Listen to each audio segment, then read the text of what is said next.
Some time ago, while settling into a new city where I barely knew anyone, I decided to explore the local dating scene via Tinder.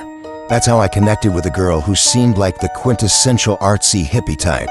After exchanging messages through the app, we agreed to meet up for a drink.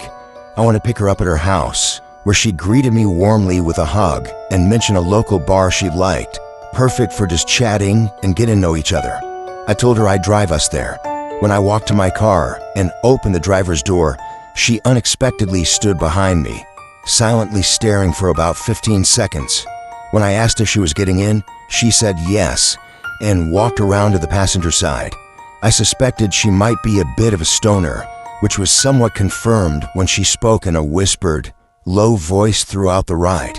I had to ask her to repeat herself several times just to catch what she was saying.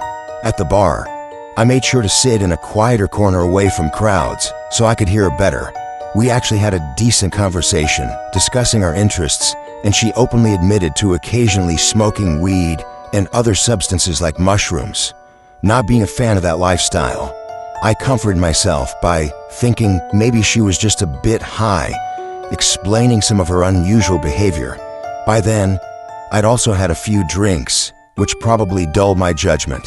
I invited her back to my place after the bar, and she agreed. Once there, after a few more drinks, she began talking about her jewelry. Suddenly, the situation took a strange turn. She declared that her jewelry was a secret that defined her and claimed, "I'm actually Anastasia. I was never killed in Russia. My jewelry is my link to my past." I found hard to take that seriously, especially since I've been drinking. I challenged her a bit with what little Russian history I knew, which made her explode.